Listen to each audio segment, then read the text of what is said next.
Alors gardez la parole. Muchunge neno. Amen. Lèvons-nous, lisons la parole. Tusimame na tusome neno ya Mungu. C'était important. Hii ilikuwa ni ya mafaa. Nous lisons dans Ésaïe 52, Isaya 52 au verset 6. mstari ya 6. Ésaïe 52 au verset 6. C'est pourquoi Kwa maana mon peuple connaîtra mon nom. watu wangu watajua jina langu. C'est pourquoi il saura en ce jour. Ni kwa maana watajua mu ile siku. Quel jour? Siku gani? Aujourd'hui. Amen. Il faut le dire. Inafaa kuisema vile. C'est pourquoi il saura. Ni kwa maana En ce watajua mu ile siku. Quel jour? Ni siku gani? Leo. Aujourd'hui. Que c'est moi qui parle. Ya kwamba ni mimi yawe niko nasema. Me voici. Na mimi huyu. Asseyons-nous. Taikala.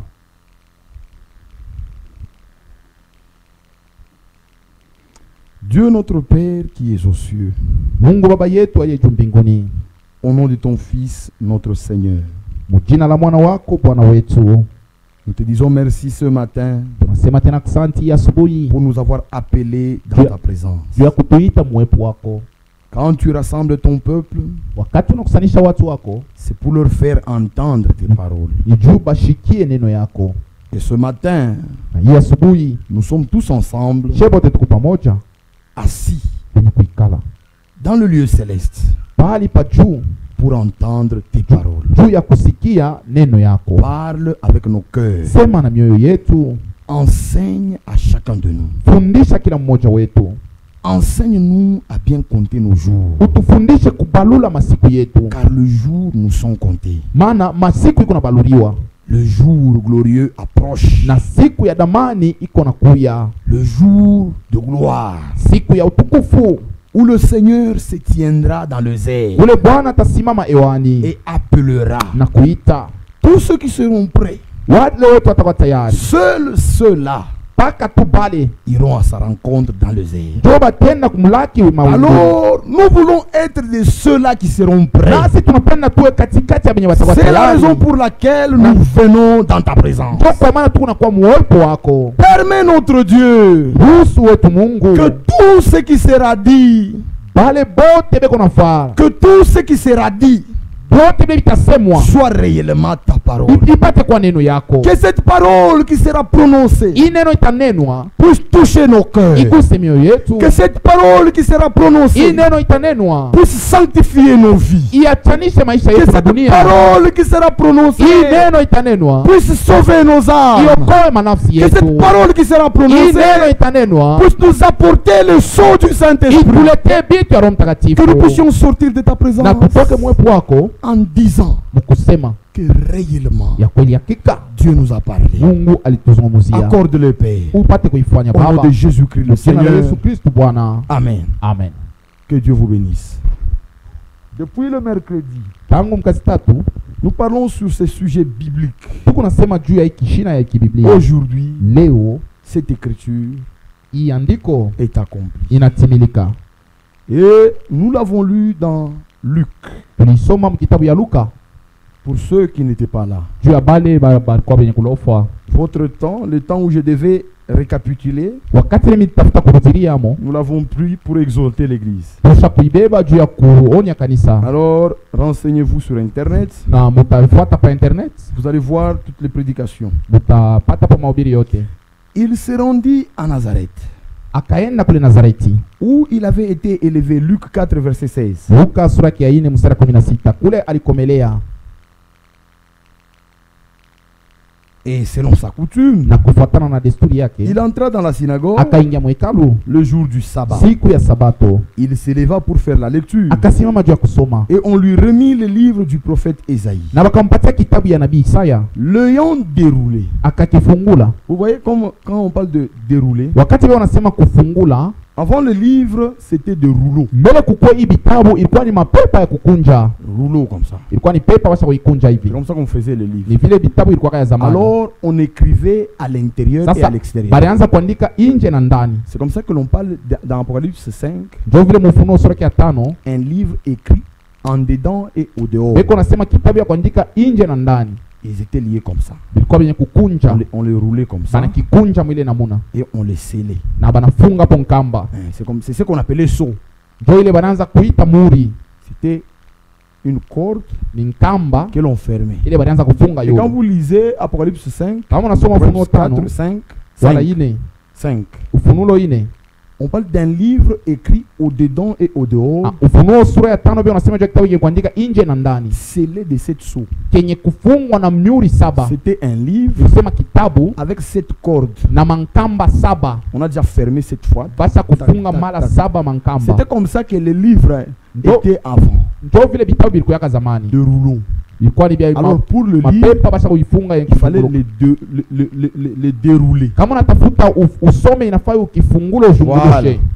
C'est pourquoi la Bible dit, Ndio Biblia inasema l'ayant déroulé, akakifungula il trouva à l'endroit où il était écrit, na anapata fasi ile ilikuwa yenye kuandika, l'Esprit du Seigneur est sur moi, roho ya Yawe iko yule yangu, parce qu'il m'a oint pour annoncer une bonne nouvelle aux pauvres. kwa maana alinijaza juu ya kutangaza habari njema Et kwa ces maskini, pauvres, ce ne sont pas de pauvres en na argent, bale ba maskini na ba maskini benye ce kukosa sont de pesa pauvres en esprit. ni ba maskini mukiro. Et un pauvre en esprit, Na maskini mukiro c'est quelqu'un qui ne raisonne pas sur la parole de ni Dieu. muntu la wazake paneno ya Mungu. C'est ça un pauvre en Ndio esprit. maskini mukiro, Un enfant.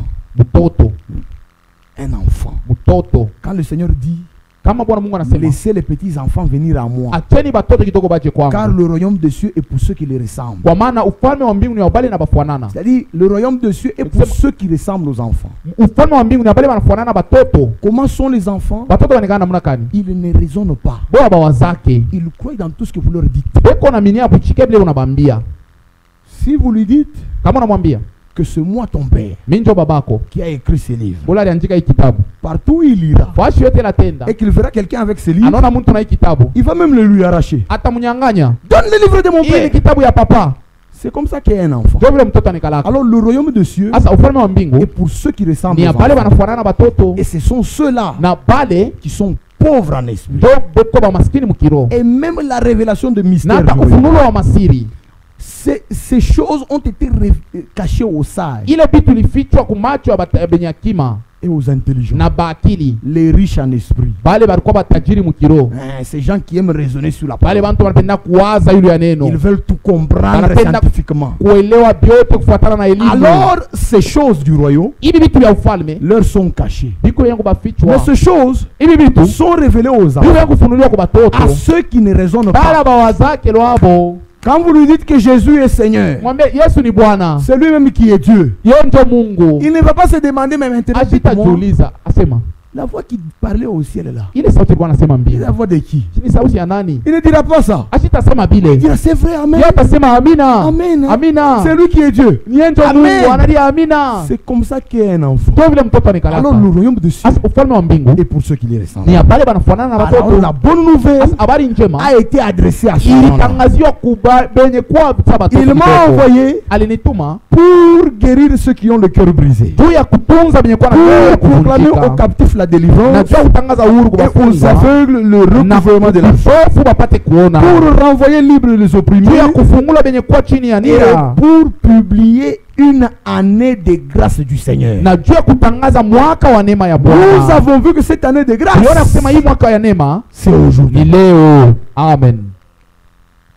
Ensuite, Na kisha il roula les livres akafunga tena kile kitabu et le remit akakikunja, au serviteur anakirudisha kwa et mtumishi, s'assit. akaikala. Tous ceux qui se trouvaient dans la synagogue Wale wote walikuwa mwekalu avaient le regard fixé sur lui. banaanza kumwangalia, Alors il commença à leur dire, na akaanza kubaambia, aujourd'hui, leo cette parole de l'écriture hii andiko que vous venez d'entendre yenye mnatoka kusikia est accomplie. inatimilika. Amen.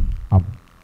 Ce jour, Hii siku, ce jour, hii masiku, ce jour, ni moins, hii siku wala ile siku dans lequel Dieu nous a secourus, mule Mungu alitusaidia, dans lequel nous, les gens des nations, mule shebatu ya mataifa nous avons été introduits tuliingiza dans le royaume. muufalme. Dans ce jour, Muhii siku Dieu a visité les nations. Mungu alitembelea mataifa. Dans ce jour, Muhii siku Dieu a tourné le dos à Israël. Mungu anatupia Israeli mkongo. Pas pas pour rejeter Israël. Hapana juu ya kumkatala. Non, non, non, non. Hapana. Dieu ne peut pas rejeter Mungu hawezi Israël. kumkatala Israeli. Parce qu'il avait fait un Maana serment. alifanyaka kiapo. Il avait prêté serment Alifanyaka kiapo. à Abraham Alimulapiaka Ibrahimu par rapport à Israël. juu ya Israeli. Dieu ne peut pas rejeter Mungu Israël. hawezi kutupa Israeli. Mais Dieu Lakini Mungu ne peut pas travailler avec Israël et les nations. asiwezi tena kutumika na Israeli na mataifa. Il ne peut pas travailler avec Israël en tant que nation Asiwezi kutumika na Israeli kama vile taifa. et travailler avec nous les gens de nation en Na même temps. kutumika tena na si bantu ya mataifa. Non, non. Hapana.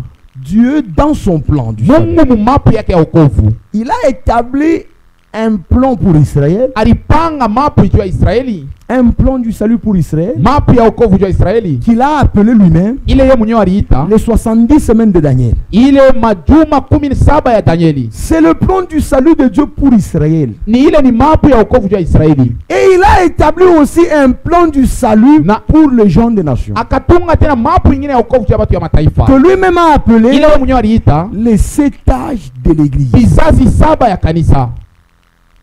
Pour pouvoir venir travailler avec les gens des nations, Juu ya akuya atumike na batu ya mataifa.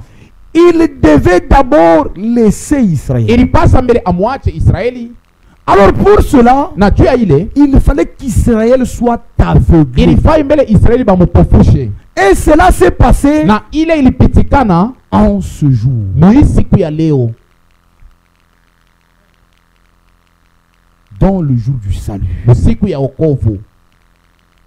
Dans Actes des Apôtres, Matendo la Mitume au chapitre 15, le chapitre 15, sura yake ya 15 à partir du verset 14, kuanzia mstari ya 14.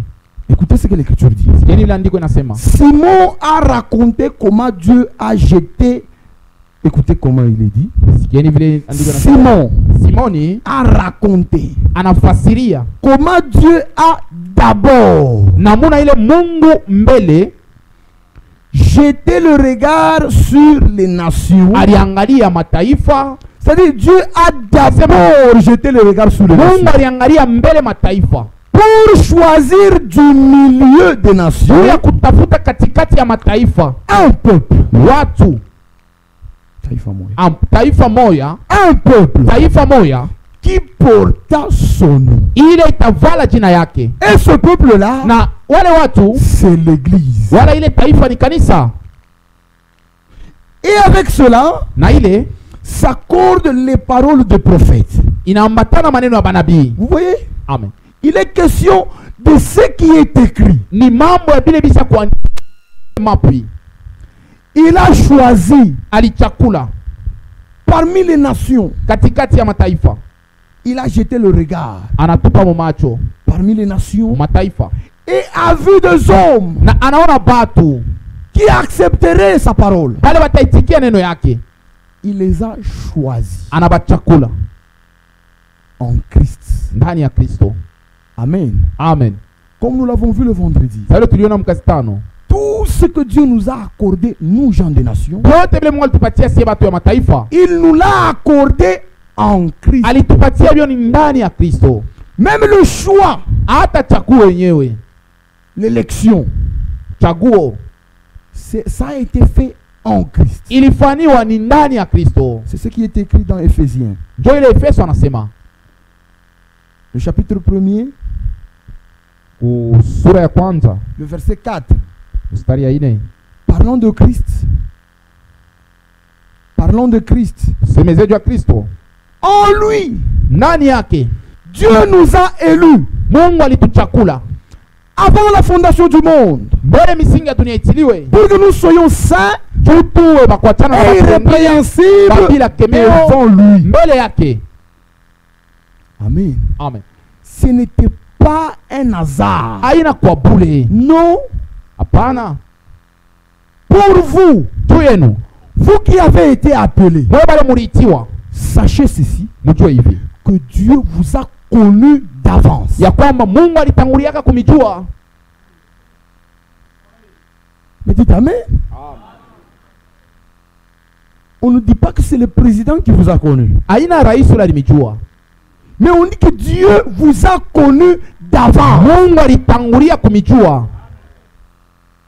Et quand il vous a connu, na wakati alitangulia kumijua, il vous a élu alimichakula en Christ. ndani ya Kristo. C'est pourquoi il n'est pas possible Ndio kwa maana haiwezekane que vous puissiez vous perdre. upoteye. Non, non, non. Hapana, Vous ne pouvez pas vous perdre. hawezi kupotea. C'est-à-dire tout ce qui arrive dans le plan du salut Nikisema yote unafika mumapu ya wokovu, avait été prévu d'avance. yote Mungu alikuwa kubitangulia kubijua. Amen. Amen. Et au verset 5, il est dit, Mstari ya 5 anasema, nous ayant prédestinés. alitangulia kututayarisha. Nous ayant prédestinés Alitangulia kututayarisha dans son amour mu mapendo yake, à être ses enfants tupate kwa batoto yake d'adoption. benye kutiliwa mwana. Voilà. Et quand on parle de l'adoption, Kama tunasema kutiliwa mwana, il est question de l'héritage. pale ni mambo ya urithi. C'est-à-dire c'est le placement d'un Ni fils, kusema kubeba mwana, le placement d'un fils kubeba mtoto dans sa position d'héritier. na kumweka muhali yake ya murithi. Le mettre dans sa position où il doit hériter. Kubeba mtoto kumweka muhali yake ya kurithi. Dieu nous a prédestinés à cela. Mungu alitangulia kutuweka muile. Dieu nous a prédestinés à hériter ses promesses. Mungu alitangulia kutuweka tu turithi malako yake. Est-ce que vous comprenez? Sio kama mnaelewa?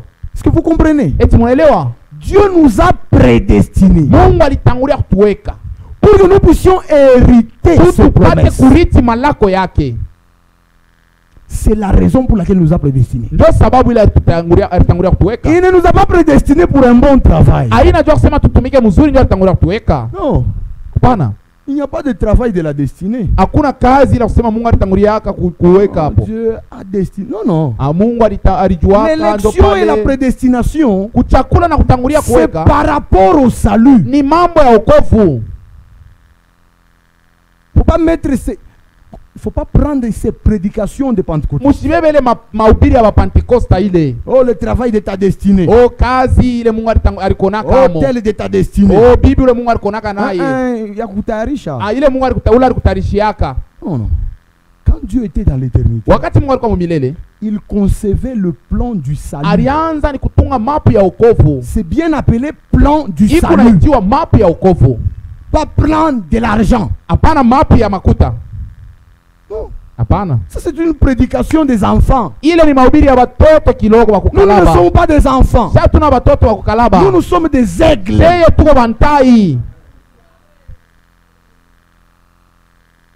Amen. Il nous a prédestinés Mungu alitutayarisha à être des héritiers de ses promesses. Bariti ba malako yake. C'est pourquoi Ndio kwa maana il n'est pas possible haiwezekani que nous puissions rater. tukose wala tuwepe. Non, non, c'est pas possible. Haiwezekani. Dans Romains 8, Waroma sura ya 8. parlant toujours du même sujet, Nikusemea hapa kishina moyo moyo. l'apôtre Paul approfondit. Mtume Paulo Hivi alisema sisi. alisema na uketo mkusema hivi. Nous savons du reste Kuyanayobaki tunajua ya kwamba que toute chose vitu vyote concourt au bien de ceux qui aiment Dieu. vikunaelekea kuwema wa wale wanampenda Mungu. Voilà. Voilà. Ndio pale Là où vous pouvez placer le travail que vous avez. unapaswa kuweka kazi. Njoo mumunezi kuweka kazi ile uko nayo. C'est là que tu peux placer le travail que tu as. Si j'ai ce travail, Kama niko na hii kazi, Dieu le fait concourir à mon bien. Mungu anafanya juu ya kizuri kyangu. La femme que j'ai, Huyu bibi niko naye, Dieu l'a fait concourir à mon bien. Mungu ananipa juu ya kizuri Le kyangu. mari que j'ai, Bwana niko naye, Dieu le fait concourir à Mungu mon bien. ananipa juu ya vizuri vyangu. Pas parler de prédestination Hapana dans les kusema choses du Mungu temps. alitanguliaka juu ya mambo ya wakati. Non, frère. Hapana. Restons dans les limites des Écritures. Tubakie mu mipaka ya maandiko. Pour tout ce qui nous arrive dans le temps, Juu ya vile vinatufikia mu wakati. Dieu le fait concourir à notre Mungu bien. weko anabifanya juu ya wema wetu wala vizuri vyetu. Même si c'est le diable qui le fait, Hata kama ni shetani anakifanya, il te tend un piège, anakutekea mteko. Dieu le fait concourir à ton bien. Mungu anafanya ielekee pa vizuri vyako. C'est la vérité. Ni kweli? Je vous donne un exemple. Nimpatia mfano. On avait pris Joseph. Walibaka Yusufu. On est allé les vendre en Égypte. Banaenda kumuuzisha mu Misri. comme un esclave kama mtumwa par ses propres frères. mubanduku yake baba moya mama moya. Comme c'était des prédestinés. Sa vile balikuwa ni benye kutayarishiwa kutangulishiwa. Dieu a fait concourir cette circonstance à leur bien. Mungu alifanya ile mambo ielekee bizuri mu bizuri wabo. Joseph est allé Yusufu alienda mule en Égypte. mu Misri. Il a été vendu à Potiphar, Banamuuzisha kwa Potifar. le général de Pharaon. Alikuwa ni jemadari wa Farao. Là-bas dans la maison, Mule mu nyumba ya il a Potifar. été promu Banamupandisha cheo. parce qu'il savait lire. Maana aliwa kusoma. On l'a mis comme chef de toutes les Anakuwa affaires. chef wa batumwa bote wa bitu. Maintenant, la femme de Potiphar a commencé à le convoiter. Asa bibi yake ya Potifar anaanza mtamania. Imaginez-vous, Mwase mekito. il était d'abord un esclave. Alikuwa mbele ni mtumwa. Dieu l'a quand même élevé. Mungu anamupandisha. Il est devenu le surintendant. Anakuya ko yulu ya bengine. Mais étant surintendant, Bila anakuwa yulu ya bengine, un embuscade se lève. mambo yanamfikia. La femme du patron le convoite Bibi wa shefu yake anaanza kumtamania. et veut coucher avec lui. Anapenda alale naye. Et lui, quand il la fouille, Wakati anamkimbia, elle va mentir. Oh, il anaenda m'a kulala violé. anasema alinibaka. Il est venu me forcer. Anakuya Et regardez kunikazisha. même son vêtement. Manguo yake yoi. Et cela, Na ile mambo à nos yeux, kumancho yetu c'était vraiment un dilemme. ni mambo moya nguvu sana. Mais attends-moi, beignet. Même vous. Pas capable de m'upandi. On vient de l'élever en grade. Regarde ce qui vient d'arriver. Angalia mambo yanafika. Croyez ceci. Mwaminie hivi. Si vous aimez le Seigneur, Kama unampenda Bwana Mungu, il fera concourir toutes atafanya choses vitu à votre vyote bien. vielekee kukizu bizuri byako. On l'a amené en prison. Banamtupa mgereza. Il arrive en prison. Anafika mle mgereza. Il était là. Alikuwa mule. Il était en train de souffrir. Anaanza kuteswa. Peut-être qu'il s'est dit, mais Sasa pourquoi zingine anaanza il kujiuliza, pourquoi c'est ça Pourquoi ça ceci nous m'arrive? m'arrive? On m'a même élevé en grade. Maintenant, c'est là que viennent les gens qui ne croient pas bien. Njoo pale panakuwa watu wala baamini yake mzuri. On n'a pas choisi na mikoshi. Ah, tu dois avoir la malchance. Mikoshi ya wapi? D'où vient la malchance? Vous ne croyez pas dans ces choses. Tusamini vile bintu bile. Croyez que Dieu fait concourir tout Mwamini à votre kusema bien. vyote biko nafuatumika juu ya bizuri byenu. Dans la prison, Mune mgereza. ces deux personnes avec qui il était emprisonné, Bantu wali wale alikuwa nabo mgereza. l'un était les chansons. Moya alikuya Les chansons, il servait, alianza kutumika mu nyumba ya il Farao. servait le pharaon, il mettait le vin dans sa coupe. Alianza kutumika mu nyumba ya Farao juu ya kumpelekea chakula wala kumpa L'autre vinyo. était le pénétier. Mwingine naye alikuwa anatumika paka kule kwa Farao.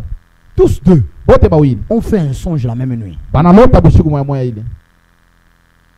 Et ils viennent auprès de Joseph. Wanaenda kwa Yusufu. Chacun raconte son son. Kila mtu anamwambia ndoto yake.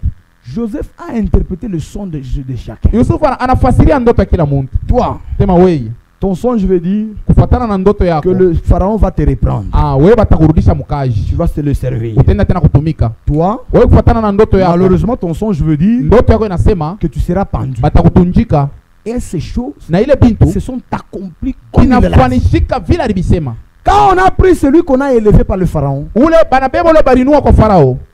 Joseph lui a dit, Yusufu anamwambia, quand tu seras là-bas, wakati utakuwa kule, ne m'oublie pas. hapana kunisahau. Frère, Ndugu, ne soyez pas des pleurnicheurs. usikuwe bakujiririariria. Frère, Ndugu, si Dieu vous a connu d'avance, kama Mungu alitanguliaka kukujua, il fait concourir toutes choses à vitu votre bien. vyote eko na bisukuma bitumike mu bizuri byako. Le monsieur est parti. Ule mtu anenda. Michou Rabar Mongezi a salaire. C'est pas si on lui avait augmenté même son salaire. Anam Saba Joseph. Il a oublié Joseph. On a fait un boaki. Il commence à faire ses affaires. Je me demande si Joseph se plaignait. Il dit comment Joseph aranza kujiriria na yeye mule. Mais dans la prison où il était, Mugereza mule alikuya. frère, il n'a pas fait un jour, hein? Asikupitisha mshiku moyo. Ne pensez pas que non. Il n'a pas combat ça. Donc je viens de beaucoup prier. Ikipimo mule na pitia kinaisha. L'épreuve vient de passer. Non, non. Hapana. Chaque chose a un temps fixé par Kitu Dieu. chote kiko na wakati na Mungu Même asaukiwekea. si tu pries, Hata tu unaomba, pleures, unalia. c'est seulement au temps fixé Ni par mpaka Dieu wakati na Mungu que cette chose aliweka. terminera. Kitu kitamalizika. Amen. Amen. Miriam Badiana, mais il m'a Oui, hier envoyé. j'ai prié mais la maladie ne se termine Il m'a pas. envoyé. Le problème ne se termine pas. Bien. Incrédule. Huko mtokuamini, Garde la foi. chunga imani. Dans la prison où il est. Mwana mgereza alikuya. Ce n'est pas possible. Haiwezekani. Un jour, le pharaon fait un songe. Siku moja Farao naye Vous analota. voyez que Dieu fait concourir toutes choses. Unaona vile Mungu anafanyaka vitu vyote Dieu de ce qu'il est. kumbizuri ya wale wanampenda. Quand le pharaon fait un songe, Wakati Farao analota, il demande l'explication. analomba bamfasirie. Il appelle tous ses sages. Anaita benye kima bake bote. Écoutez mon songe Mushikeni ndoto yangu. et expliquez-le-moi. Na munifasirie hayo. Personne n'a expliqué. Hakuna wakufasiria. Ils ont essayé. Banapima. C'est difficile à comprendre. Tunashinda kubielewa. Et les chansons qui étaient là, Asa ule wa kutumika mnyumba Farao. Dieu a créé cette circonstance Asa Mungu alifanya ile mambo pour amener cet homme à se rappeler de Joseph. ule mtu amkumbuke Yusufu. Et là, il sait, Pale il ndo y a un homme là-bas en kuko prison mtu mwa mgereza mule. qui interprète le songe. Yeye anafasiria kama Il ndoto. dit, c'est qui? Asa ni nani? C'est Joseph, Asema ni Yusufu. l'hébreu. Ule Mwebrania. Comme il l'amène. Asa muniletee yeye. On est allé les laver. Banenda kumunawisha. On l'a amené devant le pharaon. Banamupeleka mbele ya Farao. Frère, je vous dis la vérité. Nimeambia kweli ndugu. Les royaumes sont différents de pays. Ufalme inaachana na inchi. Un roi a plus d'autorité que le président. Mfalme eko na mamlaka kushindia raisi. Le président est soumis aussi à une loi. Raisi eko na sheria fulani Mais kunamchunguza. le roi, c'est lui qui est la Lakini loi. mfalme yeye ndio sheria. C'est lui qui fait la loi. Wewe ndio mwenyewe unaweka masheria. Alors un roi Sasa mfalme est capable anawezi de t'élever en un seul jour. kukupandisha siku moja Sans papier, bila kukuanjikia, sans demande d'emploi. bila kuuliza nani Mais pour wala le nani. président, Tu ya il raisi faut que tu écrives. inafaa Et tu umwanjikie écrives. aulize huku na huku. On a amené Joseph devant le roi. Banampeleka Yusufu mbele ya mfalme. Un bouton, sûrement. Mtu C'était moya un bouton, ashipata murefu. Parce que Dieu n'utilise pas des grands. Muntu asitumikisake marishanta. Dieu n'utilise pas des personnes qui paraissent. Bantu wale wanapenda kuonekana saa. Sûrement, c'était un jeune homme. Alikuwa tu ni kijana mwa hivi.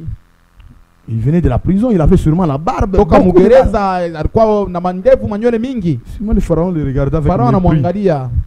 Asema huyu anawezi Il huyu. dit, et toi, Asema wewe. est-ce que tu peux interpréter mon songe? Unaweza kufasiria ndoto yangu wewe? Dis-moi non. Asema mimi sitaweza. Mais mon Seigneur, oui. Lakini Mungu wangu yataweza. Amen. Amen. Amen. Et toi, médecin. Asa wewe mganga. Et toi, médecin. Wewe mganga wewe. Est-ce que tu peux guérir ma maladie? Unaweza kutunza magonjwa Ah, yangu? moi non. Asema mimi sitaweza Le kutunza. Seigneur, Lakini oui. Bwana Mungu yatautunza. Amen. Écoute mon songe. Sikia ndoto yangu. J'ai vu ça, j'ai vu ça. j'ai Jiona vu ça. hivi na Et vile. ce songe s'est répété Na des fois. ile ndoto nailota mara mbili. Joseph a dit, Yusufu anamwambia, Dieu t'a montré des choses qui vont arriver. Mungu anakuambia ni mambo yatakufikia.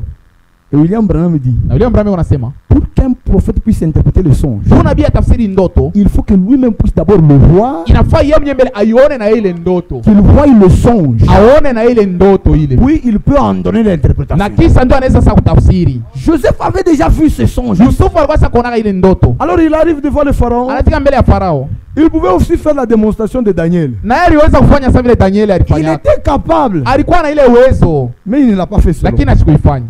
Il a commencé à donner l'interprétation. Anaanza kutafsiri.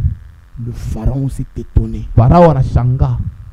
Il dit, Anasema, alors la personne dont tu parles, ule mtu kunasema ule. qui va commencer à s'occuper d'emmagasiner la nourriture Ule ataanza kuweka chakula mkaala et qui va distribuer cette na nourriture, kukabula ile chakula. qui d'autre dans mon royaume Mfalme wangu ni nani peut mwingine faire ça? anaweza kufanya vya vile? Toi-même tu vas le faire. Mpaka wewe ndio utabifanya. Tu deviens mon vice-gouverneur, Wewe mon ndio unakuwa vice-président. wa kunifuatia.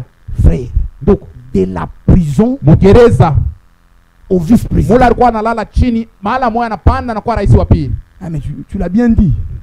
En prison, il n'avait pas de lit. Hakuwa hata na kitanda mule. De la prison Mgereza au vice-président. anakuwa rais wa pili. Toute chose, Vitu vyote, toute chose vitu vyote concourt au bien de viko ceux qui naelekea mubale wanampenda wa milele.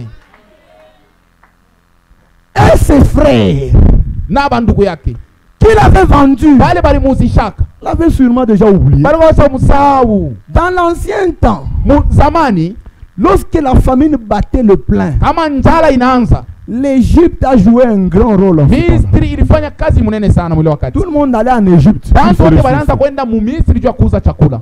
Alors quand la famine a augmenté, Sasa pale njala inaongezeka, les frères de Joseph bandugu ya Yusufu sont allés en Égypte. banenda mu Misri, Ils arrivent là-bas, banafika mule, ils ne savaient pas que le vice-président là, abakujua kusema ule mfalme ule na ule anafuatia c'était mfalme leur frère alikuwa ni Joseph. ndugu yao Yusufu. Vous voyez. Naona Et en ce temps-là, na mwile wakati il les a aidés. aliwasaidia. Dieu a fait concourir cela Mungu alifanya ile à leur bien. ielekee mbizuri yabo. Amen. Amen. Il dit, de ceux qui sont appelés sema mubale baliitiwa selon son dessein. kufuatana na makusudi yake. Car ce qu'il a connu d'avance. Kwa maana bale alitangulia kujua. Amen. Amen. Il est question d'une préconnaissance. Hapa mbele ni mambo ya kutangulia kujuliwa. Dieu vous a connu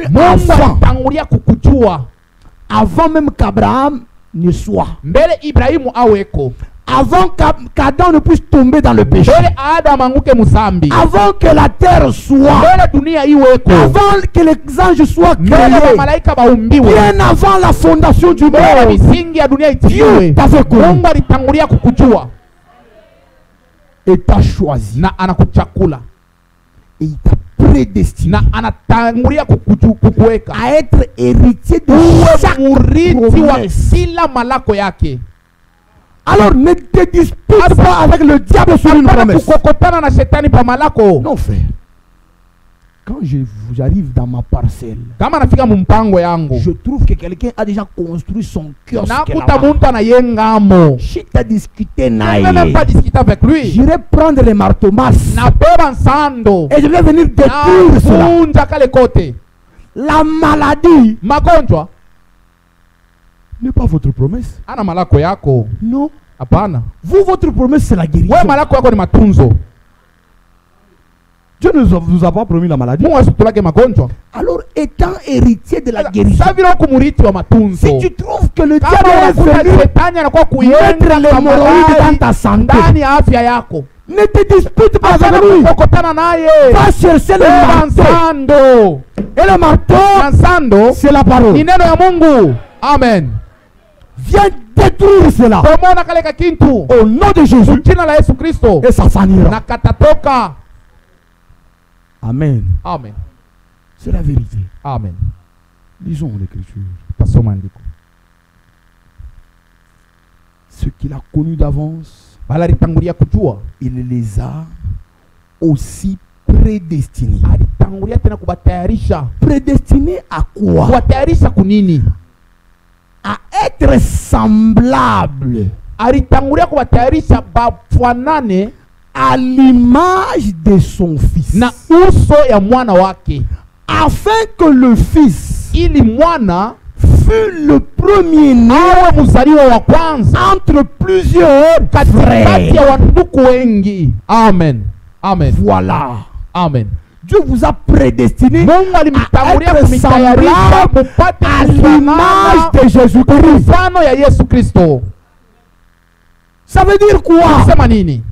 À hériter les mêmes choses que Jésus-Christ.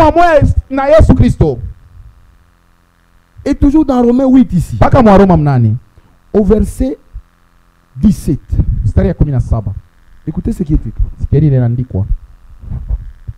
Or si nous sommes enfants, qui croit qu'il y a un enfant de Dieu? Moi je le crois. Amen. Alors écoutez ce qu'on dit de nous.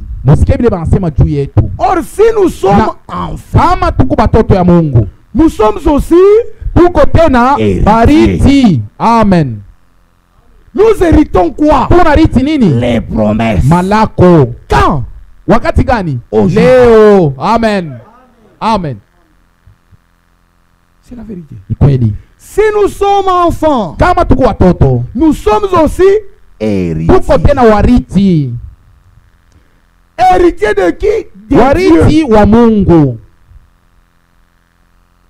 Et co-héritier de Christ. C'est à lui que nous avons été rendus semblables. Alors nous héritons ensemble avec lui. Amen. Amen. Cela s'est passé aujourd'hui. Quand il est venu chez nous, parmi les nations, il a choisi un peuple à qui il s'est révélé et a dit, me voici. Comme nous l'avons lu dans Isaïe 65. Écoutez. J'ai exaucé, verset 1er. J'ai exaucé ceux qui ne demandaient rien. Isaya 65 mstari ya kwanza, nilijibu bala wakuwa nalomba kitu. C'était nous, frère. Nishinda tuanza lomba kitu. C'était nous les gens des nations. Nisie batu ya mataifa. Autrefois, zamani, dans l'ancien temps, wakati ya zamani, au temps de la loi et des prophètes, wakati ya sheria na wanabii, nous étions des païens. Sasa tulikuwa bapagano. Nous ne prions pas ce Dieu. Hatukuwa namuomba huyu Mungu. C'est Dieu, c'est pourquoi il s'appelle le Dieu d'Israël. Huyu Mungu ni pale anaitwa Mungu wa Israeli. Il s'est présenté à Moïse et a dit, alijionyesha kwa Musa na kusema, je suis le Dieu d'Abraham, niko Mungu wa Ibrahimu, le Dieu d'Isaac, Mungu wa Isaka, et le Dieu de Jacob. Mungu wa Yakobo. Il n'a jamais fait alliance avec nos pères. Hajafanya agano na baba yetu. Nos pères c'était des idolâtres. Baba yetu walikuwa waabudu sanamu. Ils adoraient même l'abeille. Balikuwa naabudu hata nyuki, huyu nyuki tu. Ils adoraient tout ce qui passait devant les yeux. Ils voyaient la lune. Ils s'inclinaient. Ils voyaient le soleil. Ils s'inclinaient. Voilà qui était nos pères. Alors nous ne demandions rien à ce Dieu. Mais il nous a exaucés. Nous qui ne demandions rien. Je me suis laissé trouver par ceux qui ne me cherchaient pas. Oh, mais dites-moi, qui parmi nos pères cherche Dieu? Tous des idolâtres. Et quand la religion catholique est venue, ils ont aimé beaucoup cette religion parce qu'elle ressemblait à leur foi. Et ils priaient plusieurs dieux. Maintenant les catholiques viennent aussi avec plusieurs dieux. Ils ont dit ça c'est vrai. Ça c'est vrai. Oh, pour ce qui est de menuisier, Saint Joseph est votre roi. Saint Joseph, oh, Saint Joseph, oh, Saint Joseph, et pour les femmes qui traversent des moments difficiles, Sainte Anarite. Oh, vous savez, la maman de quelqu'un est mieux écoutée. Hein? Un fils écoute beaucoup sa maman. Alors prions Marie. Priez pour nous. Des idolâtres. Quand nos pères ont entendu ça, ils ont aimé, ils ont dit amen. C'est la vérité. C'était des idolâtres. Un peuple qui ne cherchait pas Dieu. Un peuple qui n'était pas appelé du nom de Dieu. Il dit, j'ai dit, me voici, me voici. À une nation qui ne s'appelait pas de mon nom. Ah, oui.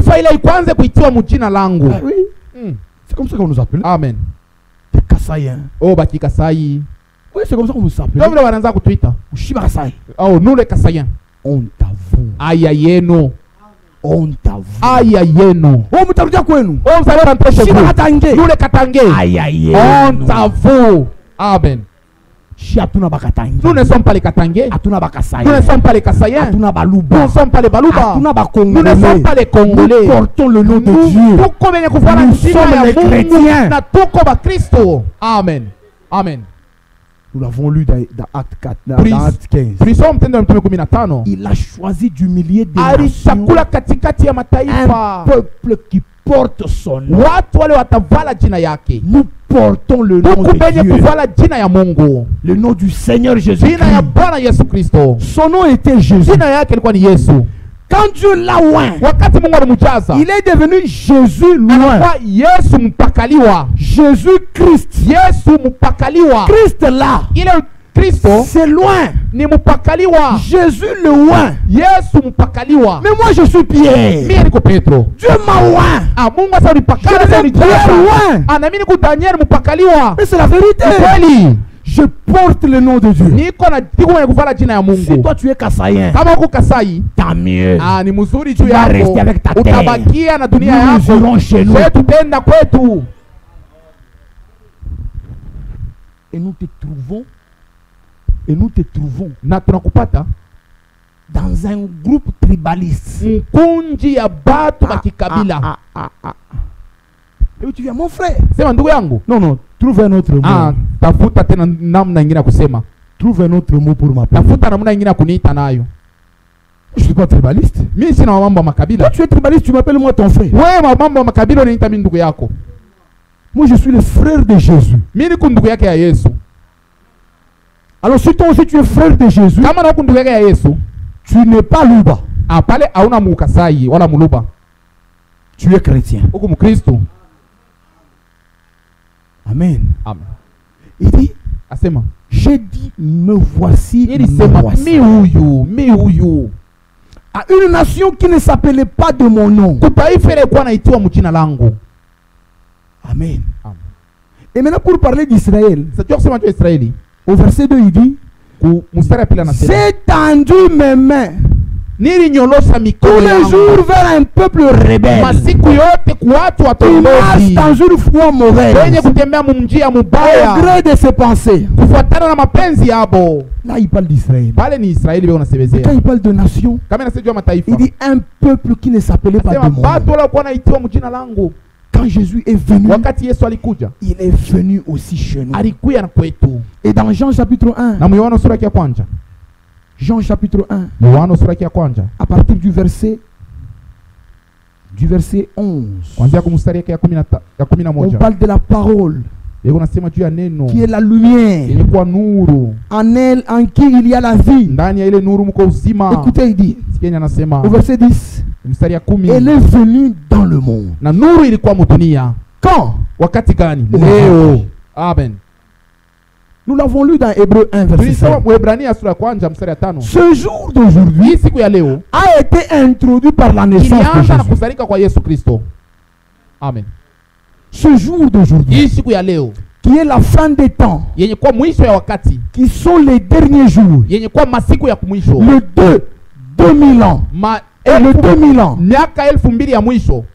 le dernier jour, la fin de temps, le jour du salut, le temps agréable, l'année de la grâce du Seigneur, ce jour a été introduit par la naissance de Jésus. Amen. Et dans Jean 1 verset 16, il est écrit, la loi a été donnée par Moïse, mais la grâce et la vérité sont venues par Jésus-Christ. C'est lui qui a introduit ce jour.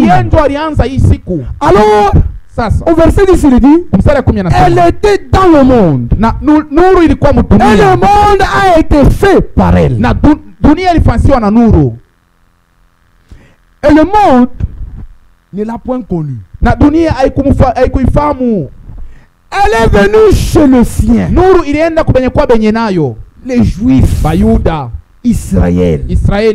Ces choses étaient pour eux. C'est à eux que Dieu a promis ces choses. Dieu leur avait dit, après ce jour de la loi, je ferai avec vous une nouvelle alliance. Et quand il est venu chez eux, ils ne l'ont pas reçu. Et les siens ne l'ont point reçu. Qu'est-ce qu'il a fait? Il leur a tourné le dos. Et maintenant, il est allé à quiconque. Même aujourd'hui, c'est le jour du salut. Si vous entendez sa voix, ne faites pas comme les Juifs. Croyez. Amen. À quiconque, comme il est écrit ici, mais à tous ceux qui l'ont reçu. Paul dit, ceci s'adresse à tout le monde, même aux Israélites. Si aujourd'hui un homme d'Israël accepte le salut, il sera sauvé. Parce que l'Écriture dit à tous ceux qui l'ont reçu, savoir à ceux qui croient en son nom. Elle, la parole, a donné le pouvoir de devenir enfant de Dieu. C'est-à-dire de devenir héritier de Dieu. Lesquels sont nés non du sang, ni de la volonté de la chair, wala na mapenzi ya muntu, ni de la volonté de l'homme, wala na mapenzi ya muntu, mais né de Dieu. Lakini bale balizaliwa na Mungu. Amen. Amen. Ceci s'est passé ilipitikana ni leo dans le jour du salut. Usiku ya wokovu. Maintenant, sasa ce jour isiku a deux temps particuliers. Ikuna mpano wala wakati mbili ya kuachana. Deux temps particuliers. Wakati mbili ya kuachana. Nous entrons dans notre enseignement. Tunaingia mafundisho yetu. Ce jour a deux temps particuliers. Isiku ikuna mawakati mbili ya kuachana. Un temps qu'on appelle matin, wakati ile tunaita asubuhi, et un temps qu'on appelle soir, na wakati ile tunaita magharibi. Ce jour a deux temps particuliers. Isiku ikuna wakati mbili ya kuachana.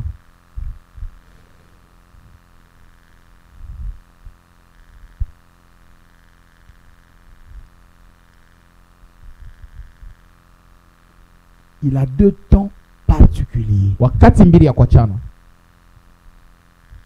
Un temps qu'on appelle matin, wakati ile tunaita asubuhi, et un temps qu'on appelle soir, na wakati ile tunaita magharibi. Ce sont des moments particuliers qui ont marqué le jour du salut. Ni mawakati mbili yenye kuachana ile kwa siku ya wokovu.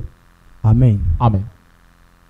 Les apôtres, bamitume, même Jean-Baptiste, hata Yohana Mbatizaji, le Seigneur lui-même, Bwana mwenyewe, et tous les apôtres na bamitume bote ont exercé leur ministère baritumika kazi yabo wala huduma yabo ni kwa asubuhi. Amen. Amen.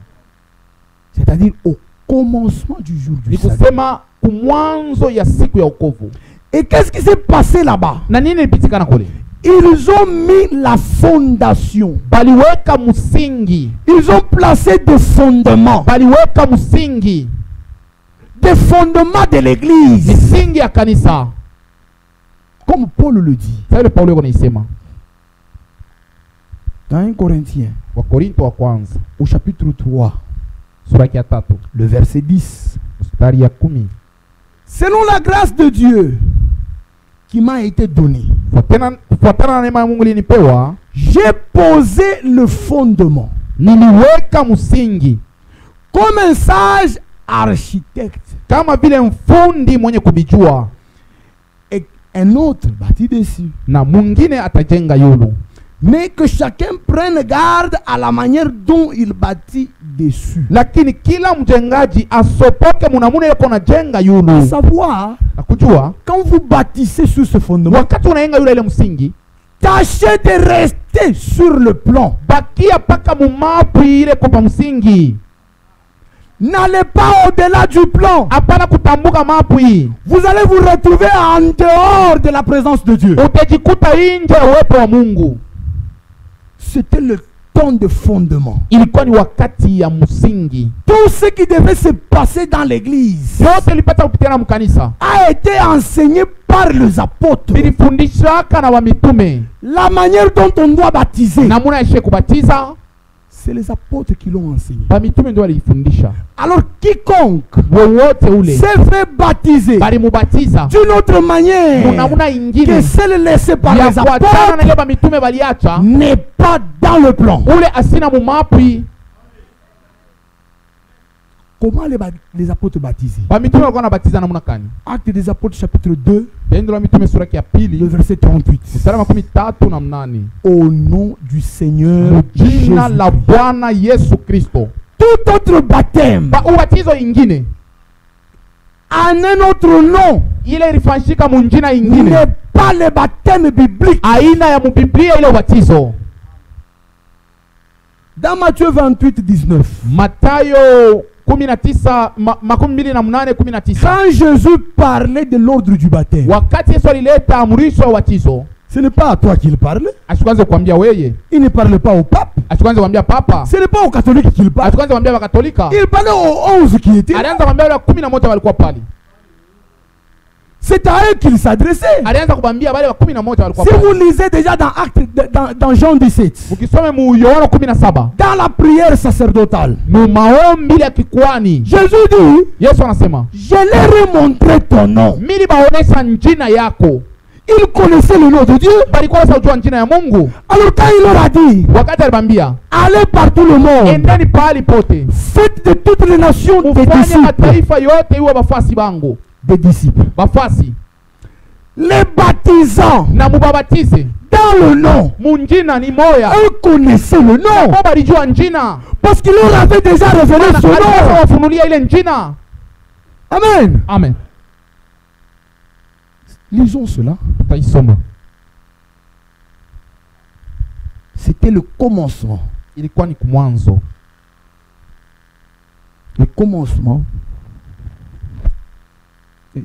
C'est Jean chapitre 17. Jean chapitre 17. C'était le commencement du jour. Verset 6. J'ai fait connaître ton nom aux hommes que tu m'as donnés. Dites Amen. Amen.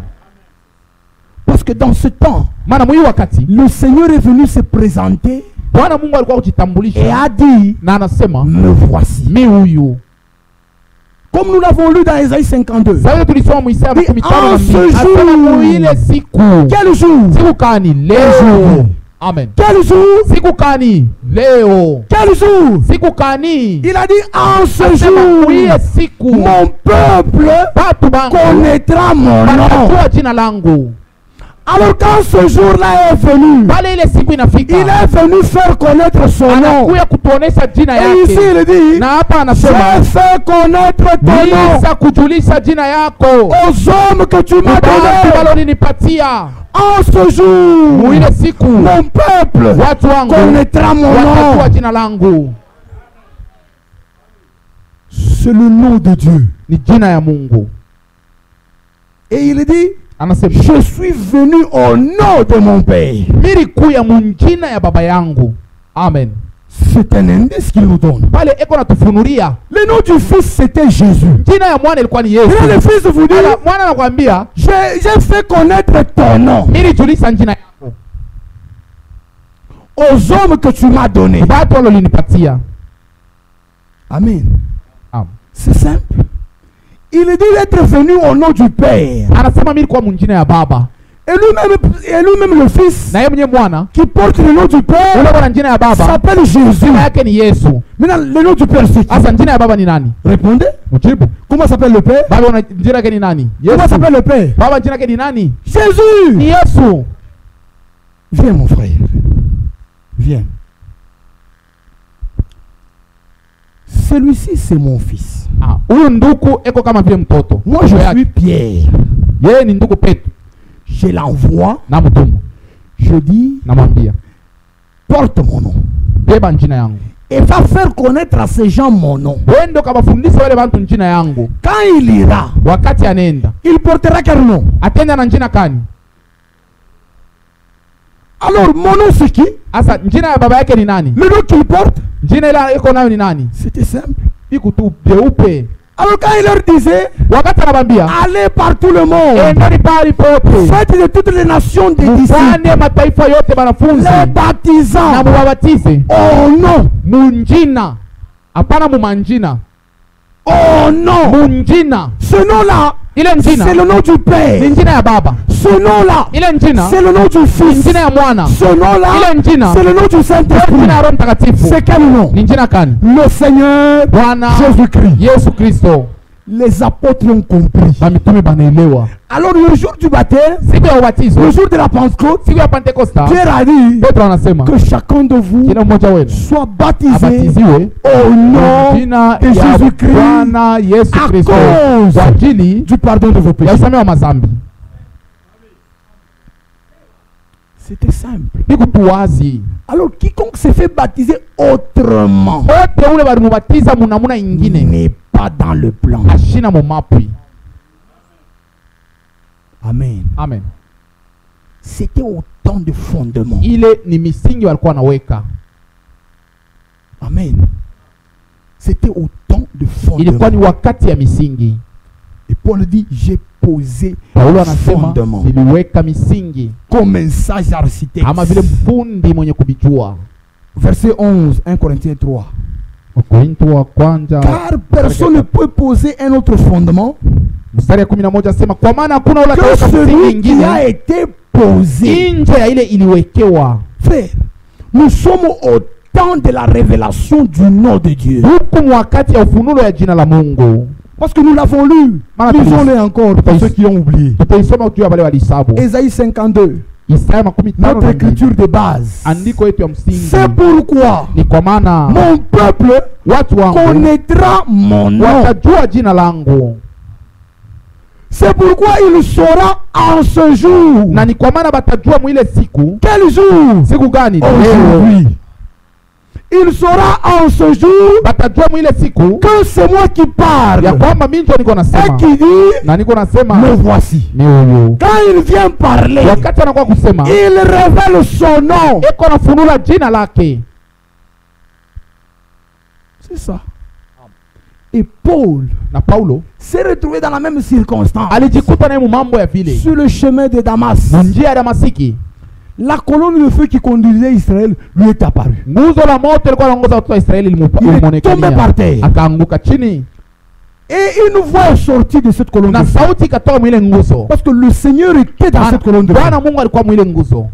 Il a dit, Saul, Saul, pourquoi me persécutes-tu?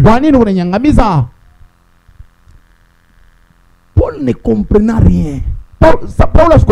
Dis-moi, persécuter Yahweh, c'est pas possible. Alors il lui demande, qui es-tu, Seigneur? De la colonne de feu est sortie une voix. Mais c'était au temps de la révélation du nom. Au temps où le peuple devait connaître le nom de Dieu. Il ne pouvait pas répondre comme il avait répondu à Manoah. Quand Manoah lui a dit, quel est ton nom? Ce n'était pas au temps de la révélation du nom. Il a dit à Manoah, mon nom, il est merveilleux. Il est parti. Mais quand le temps de la révélation du nom est arrivé, c'était quand? Aujourd'hui, en ce jour, il est apparu à Paul. Il lui a dit, je suis Jésus. C'est ça le nom que le peuple devait connaître en ce jour. Alors aujourd'hui, cette écriture est accomplie. Et quiconque baptise doit baptiser dans le nom qui est le nom du Père. Ce nom-là, c'est le nom du Fils. Ce nom-là, c'est le nom du Saint-Esprit. C'est ce que Jésus a dit. Il n'a pas parlé des trois noms. Même si Jésus avait parlé des trois noms. Mais il ne baptise pas dans les noms. Il baptise dans les titres. Père n'est pas un nom. Prédicateur n'est pas mon nom. Ne m'appelez pas prédicateur. Oh, Mubiri Ambo. Oh, bonjour l'interprète. Je ne réponds pas. Ce n'est pas mon nom. Mon nom c'est Pierre. Jésus a dit baptisez-les dans le nom. Or le nom était déjà révélé. C'est le nom du Seigneur Jésus. Et quiconque s'est fait baptiser dans ce nom, il reçoit toutes les bénédictions liées à ce nom. Amen. Amen. C'est le nom dans lequel nous recevons le pardon de péché. C'est le nom par lequel nous chassons les démons. C'est le nom de la rédemption. Oh mais c'est la vérité. Un jour William Branham est allé dans la maison des magiciens. Il y avait des magiciens dans cette maison. Un magicien a fait une démonstration à William Branham. Il a soulevé une table. Il a laissé en l'air. Il n'a pas qu'à mon peuple paf. La table est restée suspendue dans l'air. Et il a lancé un défi à William Branham. Anamwambia William Branham, fais descendre cette table wewe uishushe ile meza par la puissance de ton Dieu. Na uwezo ya Mungu wako. William Branham s'approche William Branham anachofa pale de la table. Anachofa kumeza. Et il commence à nous enseigner. Anaanza kutufundisha. Oui, il nous a enseigné. Anaanza kutufundisha. Il a enseigné disant, alileta mafundisho pale. Seul le nom de Jésus. Asema tu ni paka jina ya Yesu. Ndio iko na uwezo. Amen. Il arrive, il regarde la table. Anaangalia meza. Il dit toi table. Asa wewe meza. Descends au nom du Père, du Fils et du Saint-Esprit. La table n'est pas descendue. Meza haitenke. Elle est restée suspendue. Inabakia paka mumpepo. Il dit tiens. Asema descends au nom de l'église. Suka munjina ya kanisa. Elle est restée là. Meza inabakia pale. Descends au nom de l'église catholique. Suka munjina ya kanisa katolika. La table n'a même pas bougé. Ata kutenka haitenke. Il a secoué ses épaules. Anatenkesa mabeka yake. Il a reculé un peu. Anarudia kiloko. Il a dit toi table. Descends au nom du Seigneur Jésus-Christ. Frère, la table est descendue. Et même les pieds de la table se sont cassés. Le nom de Jésus est puissant. Peu importe la maladie, prononcez ce nom. C'est le nom qui est au-dessus de tout nom, devant lequel tout genou fléchit, devant lequel toute langue confesse que Jésus-Christ est Dieu. Amen. Amen. C'est le nom de Dieu. Priez en ce nom. Dans Jean 14, il dit tout ce que vous demanderez au Père. En quel nom? En mon nom. Vous êtes des héritiers, non? Vous êtes des héritiers. Alors en tant qu'héritier, prenez votre possession au nom de Jésus.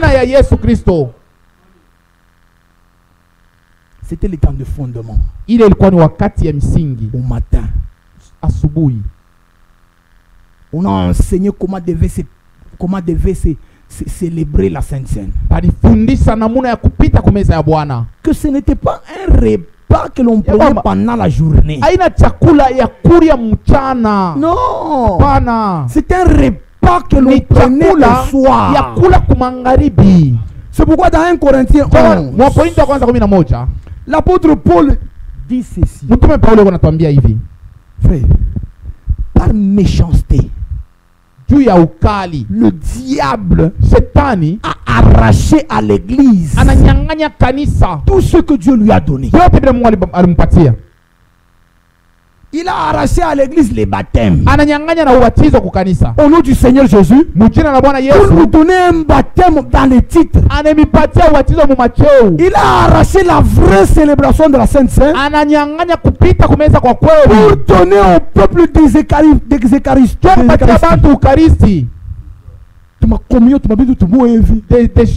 Des choses là insensées. Et pour qu'ils prennent pendant la journée. La Sainte Seine ne se célèbre pas pendant la journée. Au matin du jour du salut, lorsqu'on était en train de mettre le fondement, on le mettait par rapport aux écritures d'autrefois. Et c'est comme ça qu'il faisait les choses. 1 Corinthiens 11, le verset 23. Écoutez, il faut même avoir la crainte de Dieu, frère. L'homme de Dieu dit, j'ai reçu du Seigneur ce que je vous ai annoncé. Mais toi, tu prends ça, tu modifies. Mais il faut être audacieux. Il dit, j'ai reçu du Seigneur ce que je vous ai enseigné. C'est quoi? C'est que le Seigneur Jésus, le matin où il fut livré, c'est comme ça que c'est écrit. C'est écrit comment? La nuit. C'est un repas repas qui ne se prenait pas pendant la journée. C'est que le Seigneur Jésus, la nuit où il fut livré, prit du pain.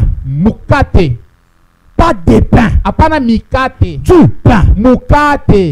C'était un symbole. Ce pain-là symbolisait le corps de Christ réuni. Mais le corps de Christ n'est pas divisé. Quelqu'un qui vous vient avec une coupe dans laquelle il y a des petits morceaux déjà en rond pour vous donner. Ce n'est pas la Sainte Seine. Ce n'est pas biblique. Le Seigneur Jésus, la nuit où il fut livré, il prit du pain. Et ce pain symbolisait le corps de Christ. Son corps d'abord, qui devait être meurtri, frappé pour nos péchés et pour nos maladies. Il symbolisait encore le corps du croyant réuni par le Saint-Esprit. Il prit du pain.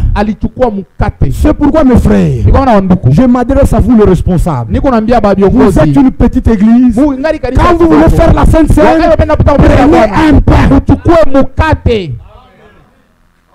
N'en prenez pas beaucoup. C'est ça la Bible. Amen. Un pain. Tout le monde participait à un seul pain. Un seul pain. Dieu n'est pas dans les exceptions. Nous ne sommes pas les prédicateurs des exceptions. Les exceptions, oui. Nous ne jugeons pas. Mais faites ce que la parole dit. Jean chapitre 2. Faites ce qu'il vous dira. La nuit il fut livré. Il prit et après avoir rendu grâce, il les rompit. Amen. Et ce pain symbolisait le corps de croyant. Parce que ce seul pain-là était un mélange de blé que l'on avait pilé. On a fabriqué la farine. On a formé un pain. Un seul. Nous sommes plusieurs membres, mais nous formons un seul corps. Du pain. C'est écrit comme ça. De même, après avoir soupé, chakula ya mangaribi. C'est écrit comme ça. Pas le matin, pas la journée, mais la nuit. Après avoir soupé, il prit la coupe. Frère, c'est la Bible. La coupe. Pas des coupes. La coupe. Vous êtes une petite église. Utilisez la coupe. Peu importe le temps que ça prend. Vu qu'on accomplit toute justice. Amen. C'est vrai. Dites Amen. Amen. Amen. C'est la vérité. Amen. C'est la vérité. Amen. Mais le diable, par méchanceté, au cours des âges, une église est née en l'an 325. Et cette église est venue arracher à l'église le don que Dieu lui a fait.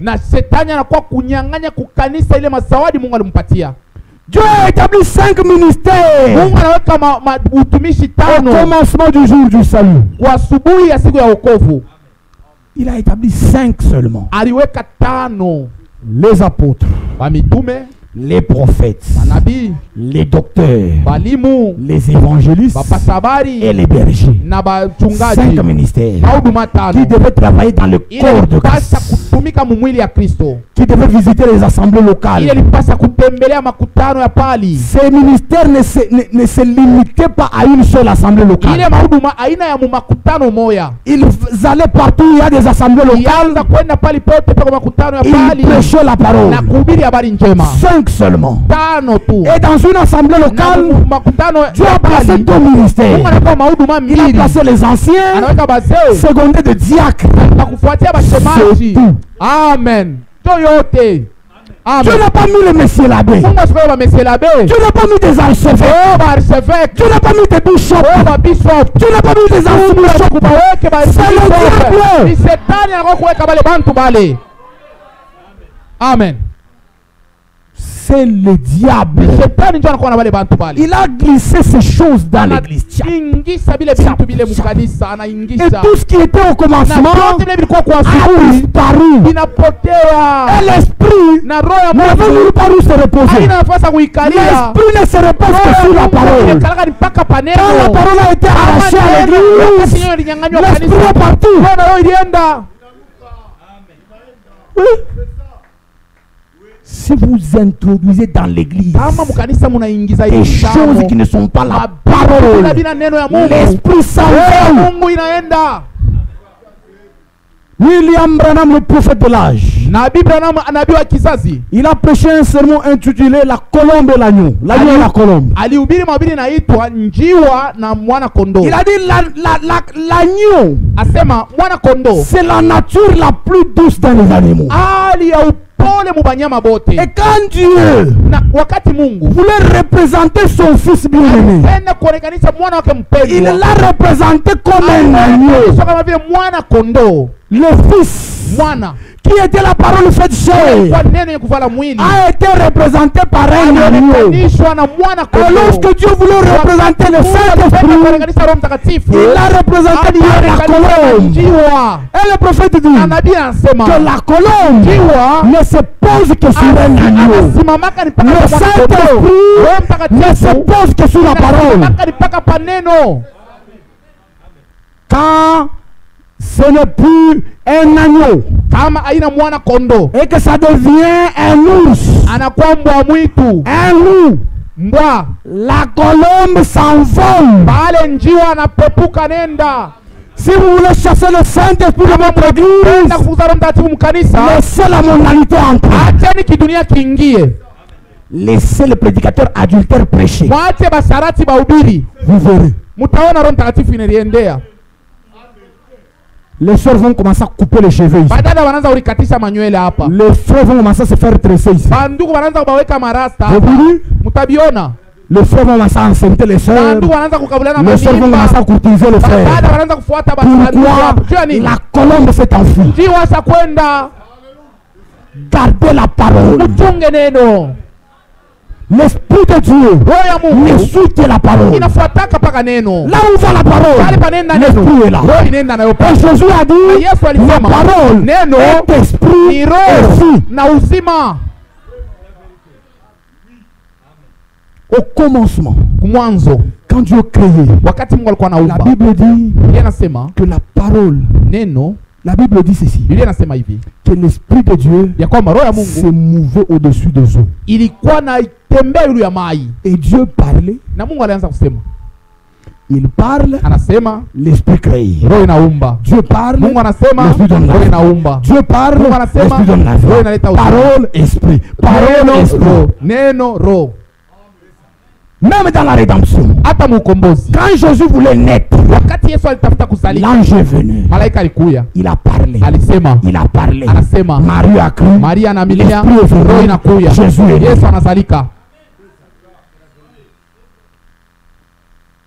Quand toute la parole a été arrachée à l'église, qu'est-ce qui s'est passé? L'Esprit s'est enfoui. Mais il y avait une promesse dans Zacharie 14. Une promesse dans Zacharie 14. Vers le soir, la lumière paraîtra. Vers le soir du jour du salut, la lumière devait paraître. La foi des apôtres imani ya mitume devait être ramenée dans l'église. Kurudia kwa magharibi. Malaki 4 Malaki sura ya 4 mstari ya 5 à 6. mpaka 6. Voici, tazama, je vous enverrai le prophète. nabii. Il ramènera le cœur des enfants à leur père. Alors ici à la fin, les apôtres sont devenus les pères. Les pères de l'église. Mais pour eux, c'était les Abraham qui étaient leurs pères. Mais pour nous, eux sont nos pères. Alors Élie est venu nous ramener. On ramène la chose qui était. Elle était là, elle a été enlevée, on la ramène. Elle était instaurée. On l'a détruite, maintenant on vient restaurer. Elle a été établie. On l'a destituée, on vient la rétablir. Il ramènera.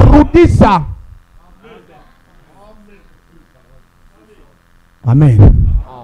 Que Dieu vous bénisse. Je reviendrai. On va finir notre sujet.